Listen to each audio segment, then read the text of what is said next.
করতে পারো না। আমি আল্লাহ পাক রব্বুল আলামিন যতক্ষণ পর্যন্ত না চাই তুমি একটা কদম সামনেও বাড়াইতে পারো না, পিছনেও বাড়াইতে পারো না। নেকির কাজ তো দূরে থাক, গুনার কাজও পর্যন্ত করো না।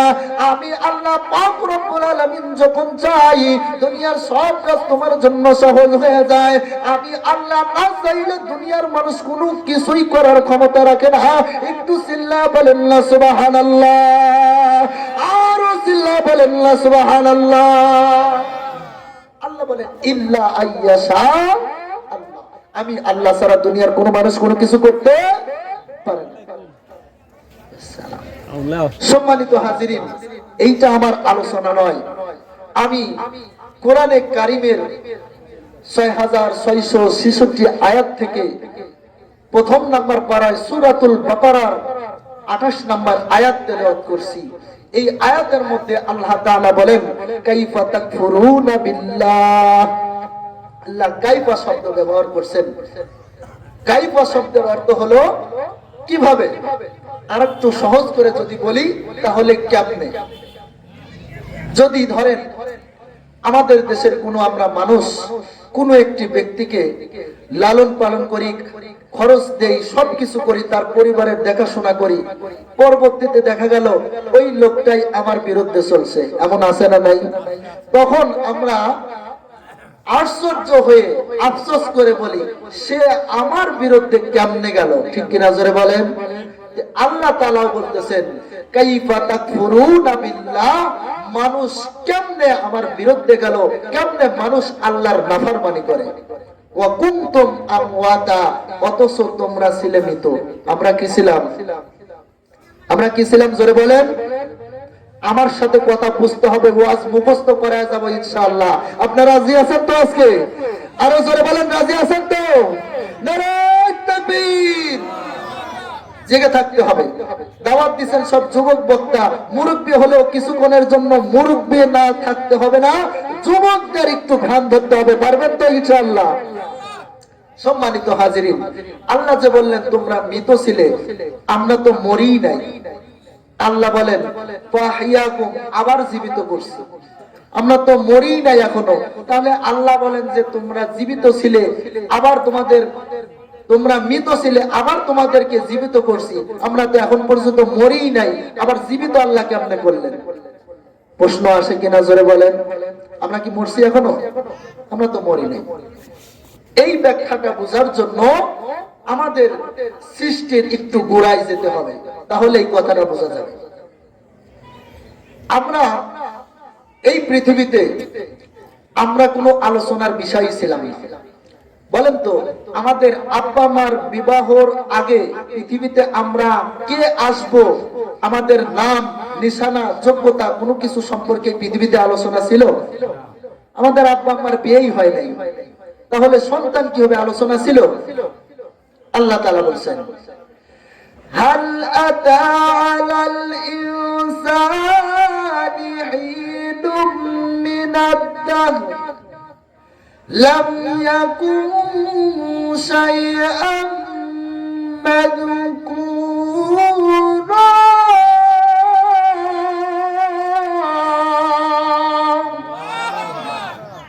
ও পৃথিবীর মানুষ, তোমরা দুনিয়াতে আলোচনার কোনো বিষয় ছিল না, তোমাদের নিয়ে এই পৃথিবীতে কোনো আলোচনা ছিল না। তোমরা আসবে কি আসবে না চিহ্ন পর্যন্ত ছিল না। আমাদের কোনো চিহ্ন ছিল না। আমরা তিনটা জিনিসের সমন্বয়ে মিশ্রিত ছিলাম। কয়টা জিনিস? আমার সাথে আওয়াজ দিয়ে বলেন, কয়টা জিনিস? তিনটা জিনিসের সমন্বয়। একটা হলো খাদ্য, 2 নাম্বার হলো পানি, 3 নাম্বার হলো অক্সিজেন, বাতাস। এই তিনটা জিনিস টেনে নিয়েছেন আমাদের বাবা মা। খাদ্য খেয়েছেন, পানি পান করেছেন, অক্সিজেন টেনে নিয়েছেন। এইটাকে আল্লাহ তাআলা কুদরতি ভাবে হজম করে খাদ্যকে ময়লা করে পায়খানার রাস্তা দিয়ে বের করে দিয়েছেন, পানিকে পরিষ্কার করে পেশাবের রাস্তা বের করে দিয়ে এর মধ্যে যে সার নির্যাস ছিল এইটা দিয়ে আল্লাহ তাআলা মানুষ তৈরির, এইটা দিয়ে আল্লাহ তাআলা তৈরি করলেন ব্লাড বা রক্ত। কি তৈরি হলো? রক্ত তৈরি হলো। আমাদের দেশে এক সময় পাতিলের মধ্যে দুধ দিয়ে ওর মধ্যে একটা বাঁশ দিয়ে ওর সাথে দড়ি বেঁধে এরকম করে টানতো কি টানতো না, টেনে কি করত, মাখন বের করত। আল্লাহ পাক রব্বুল আলামিন রক্তর মধ্যে ওই রকম ভাবে কুদরতি ভাবে মন্থন করে রক্ত থেকে মানুষ তৈরি করার একটা মেডিসিন তৈরি করলেন, যেই মেডিসিনটার নাম হলো, আর কোরআনের ভাষায় বলা হয় নুতফা। কোরআনের ভাষায় কি বলা হয়? এর বাংলা অর্থ বললাম না, এটা সমাবেশে বলা যায় না, এটা শ্রুতিকট, এটা শুনতেও খারাপ শোনা যায়। নাফাক পানি আল্লাহ তাআলা তৈরি করলেন, যে আমি আপনি এমন জিনিস দিয়ে তৈরি, যেই জিনিসটা জনসম্মুখেও বলা যায় না, ঠিক কিনা বলেন? এরপরেও কিন্তু আমাদের বাহাদুরি কম নাই, আছে? হ্যাঁ, আমাদের ক্ষমতার কোন শেষ আছে? ও পৃথিবীর মানুষ, তুমি যতই ক্ষমতাবান হও না কেন, যতই সম্পদশীল হও না কেন, যতই তোমার অহংকার থাকো, যতই তোমার পাহাড় থাকো, তুমি জানো না তুমি তোমার গোড়ায় চলে যাও এমন জিনিসের তৈরি, সেই জিনিসটার নাম মুখে পর্যন্ত উচ্চারণ করা যায় না, ঠিক কিনা জোরে বলে? আল্লাহ বলে অহংকার করো না, কারণ এমন জিনিস দিয়ে তোমাকে বানাইছি যেই জিনিসটার নাম মুখে উচ্চারণ করতে শরম লাগে, ঠিক কিনা জোরে বলেন? যাই হোক, আল্লাহ পাক রব্বুল আলামিন রক্ত থেকে মানুষ তৈরি করার একটা মেডিসিন তৈরি করলেন।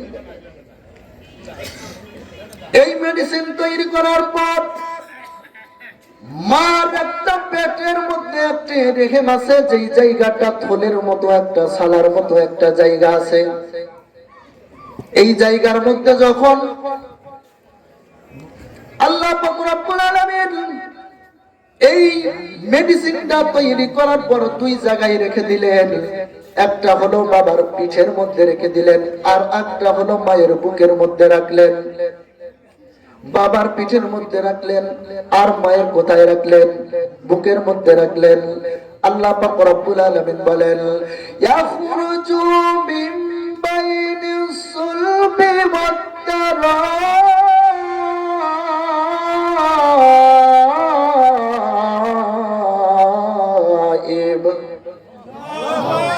আল্লাহ পাক রব্বুল আলামিন বলেন, এই মেডিসিনটা রক্ত থেকে বের করার পর আমি আল্লাহ পাক রব্বুল আলামিন পুরুষদের পিঠের মধ্যে আর মহিলাদের বুকের মধ্যে রাখলাম। যেই জায়গায় যেই জিনিস রাখা হয় সেই জায়গার আসর পরে। এই জন্য সন্তানের প্রতি বাবার ভালোবাসা হলো পিঠ মার্কা, আর মায়ের ভালোবাসা হলো বুক মার্কা। একটু চিল্লা বলেন না, ঠিক কিনা? বাবা আর মায়ের ভালোবাসার মধ্যে পার্থক্য আছে না? আছে। কারণ কি? আমাকে আপনাকে যেই জিনিস দিয়ে আল্লাহ তৈরি করবেন, এই জিনিসটা রাখছিলেন বাবার পিঠে আর মায়ের বুকের মধ্যে। এই জন্য ভালোবাসার মধ্যে কি হয়ে গেছে? পার্থক্য হয়ে গেছে। বাবার ভালোবাসা হলো পিঠ মার্কা, আর মায়ের ভালোবাসা কোথায়? বুক মার্কা। আল্লাহ পাক রব্বুল আলামিন এই মেডিসিনটা মায়ের পেটের মধ্যে একটা জায়গা আছে, যেই জায়গাটার নাম বলা হয় রেহেম, বহু বচনে বলা হয় আরহাম। এই মানুষ তৈরি করার মেডিসিন যখন মায়ের রেহেমের মধ্যে যায়, তখন ওইখানে ফেরেশতা নিয়োজিত আছে। ফেরেশতারা হাতের মধ্যে মেডিসিনটা নিয়ে গিয়ে আল্লাহ তাআলাকে ডাক দেয়া বলে, প্রভু এই মেডিসিনটা নষ্ট করে দেব নাকি কাজে লাগাবো? যদি কাজে লাগাই তাহলে ছেলে হবে নাকি মেয়ে হবে? যদি ছেলে বা মেয়ে হয়, ফর্সা হবে নাকি কালো হবে? উঁচা হবে নাকি বেটে হবে? চোখটা টেরা হবে না সোজা হবে?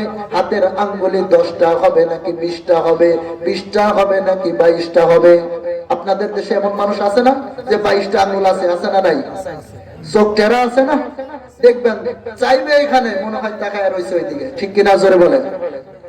ফেরেশতা ডাক দিয়ে বলে, আল্লাহ যদি এই মেডিসিনটা দিয়ে যদি কাজে লাগাই, তাহলে সন্তান যে হবে ছেলে হবে না মেয়ে হবে? সুন্দর হবে নাকি কুচরি হবে?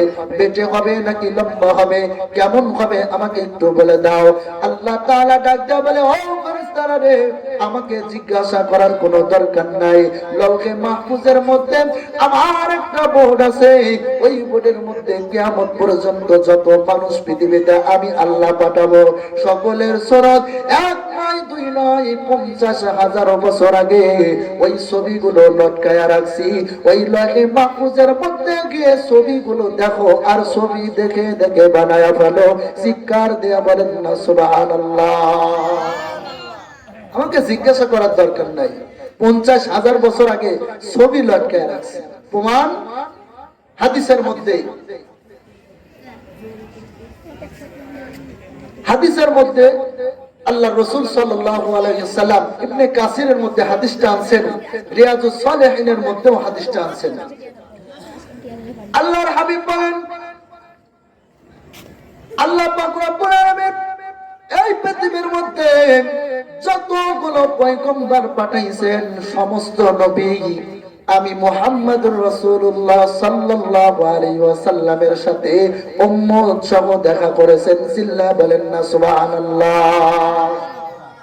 উম্মত সহ সবাই দেখা করেছেন, কিন্তু কোন জায়গায় দেখা করেছেন এটা মুতলাক রাখছেন, এটা বলেন নাই। এই জন্য মুহাদ্দিসিন ইকরামরা ব্যাখ্যায় বলেছেন এটা দুইটা অর্থ হতে পারে, হয়তো মিরাজের রাতে সমস্ত নবী উম্মত সহ সাক্ষাৎ করেছেন, অথবা স্বপ্নে যোগে সাক্ষাৎ করেছেন।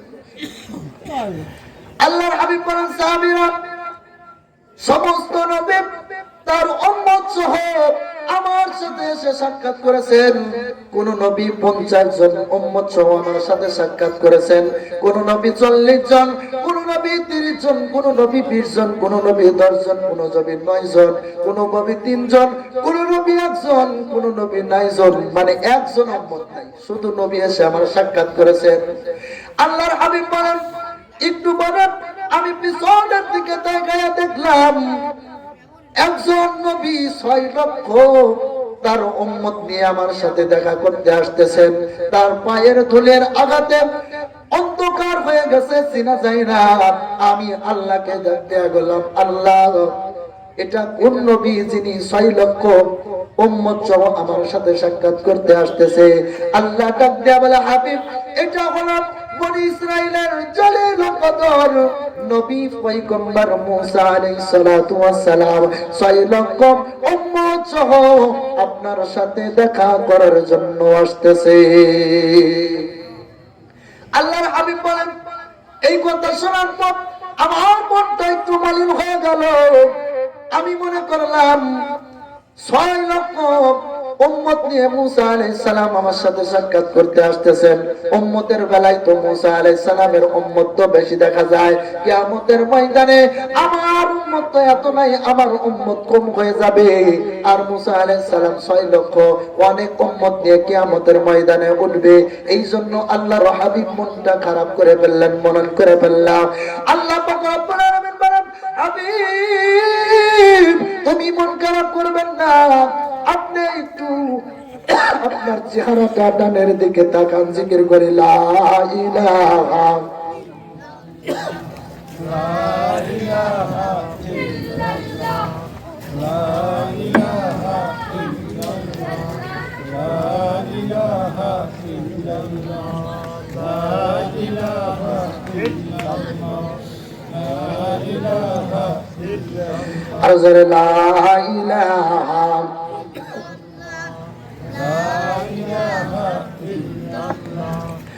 রাহমাতুল লিল আলামিন নবী, রাহমাতুল লিল আলামিন নবী, কোরআনে প্রমাণ। আশিক বিনে কে বসে আমার দয়াল নবীর শান, আশিক বিনে কে বসে আমার দয়াল নবীর শান। নবী আমার মদিনার বুলবুল,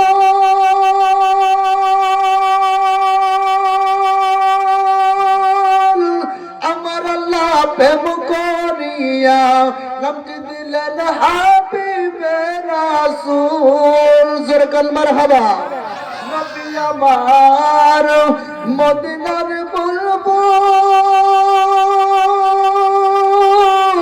আমার আল্লাহ প্রেম করিয়া নামটি দিলেন হাবিবে রাসূল। সেই নবীকে না মানিলে, সেই নবীকে না চিনিলে থাকবে না ঈমান। আশিক বিনে কে বোঝে আমার দয়াল নবীর শান, আশিক বিনে কে বোঝে আমার দয়াল নবীর শান। জোরে কান মারহাবা, আর জোরে বলেন না মারহাবা। আপনাদের ভালো লাগতেছে তো? আরো জোরে বলেন ভালো লাগতেছে তো? প্রধান বক্তা আসার আগ পর্যন্ত চলবে তো ইনশাআল্লাহ? আপনাদের একটু ভালো লাগার জন্য মাঝে মাঝে কিছু গাইতে হয় নাকি বলেন? সম্মানিত হাজিরিন, আমি যেই কথা বলতেছিলাম, আল্লাহর নবীর সাথে 6 লক্ষ সাহাব, 6 লক্ষ উম্মত সহ মুসা আলাইহিস সালাতু ওয়াস সালাম দেখা করতে আসতেছেন, মনে আছে তো? আল্লাহর হাবিব মনটা বড় মলিন করে ফেললেন আর আল্লাহকে ডাক দেয়া বলে, আল্লাহ, উম্মতের বেলায় মুসা আলাইহিস সালামের তো উম্মত অনেক বেশি দেখা যায়, আমি বিশ্ব নবী, আমার উম্মত তো বেশি হওয়ার দরকার ছিল, ঠিক কিনা জোরে বলেন? কিন্তু আমার তো উম্মত এত নাই, এই জন্য মন খারাপ করে ফেললেন। আল্লাহ তাআলা ডাক দেয়া বলে, হাবিব, আপনি মন খারাপ করার দরকার নাই, আপনার চেহারাটা একটু ডানের দিকে তাকান। ওই যে কিয়ামত পর্যন্ত যত মানুষকে আমি আল্লাহ তাআলা পৃথিবীতে পাঠায়া দেব, সমস্ত পৃথিবীতে যত মানুষ আগমন করবে, কে কে আপনার উম্মত হবে, সমস্ত মানুষদেরকে ছবিগুলো আমি আল্লাহ পাক রব্বুল আলামিন লৌহে মাহফুজের বোর্ডের মধ্যে লাগায়া রাখছি। আপনি নিজে চোখে দেখেন কতগুলো আপনার উম্মত হবে। চিল্লায়া বলেন না সুবহানাল্লাহ। আল্লাহ ডাক দেবেন, হাবিব, আপনার চেহারাটা ডানের দিকে তাকান। আল্লাহর হাবিব বলে, আমার চেহারাটা যখন আমি ডানের দিকে তাকাইলাম, তখন দেখি শুধু মানুষ আর মানুষ, মানুষের কারণে ডাইনের আসমানটা বড় দেখা যায় না। বলে, আপনার চেহারাটা একটু বামের দিকে ঘোরান। যখন বামের দিকে ঘোরায়, আল্লাহর নবী বলে, আমি যখন বামের দিকে ঘোরাইলাম, তখন দেখি শুধু মানুষ আর মানুষ, মানুষের কারণে বামের আসমানটা দেখা যায় না। আল্লাহ বলে, হাবিব, এইবার আপনার চেহারাটা আসমানের দিকে তাকান। আল্লাহর হাবিব বলেন, আমি যখন আমার চেহারাটা আসমানের দিকে তাকাইলাম, শুধু দেখি মানুষ আর মানুষ, আর মানুষের কারণে আসমানটা বড় দেখা যায় না। আল্লাহ ডাক দেয়া বলে, হাবিব, মুসা আলাইহিস সালাতু ওয়াস সালামের 6 লক্ষ উম্মত থেকে আপনি মন খারাপ করেছিলেন। আপনার ডাইনে বামে উপরে নিচে 6 লক্ষ নয়, 6 কোটি নয়, অসংখ্য অগণিত যতগুলো মানুষ দেখতেছেন, কিয়ামতের পর্যন্ত সবগুলো হবে আপনি নবীর উম্মত।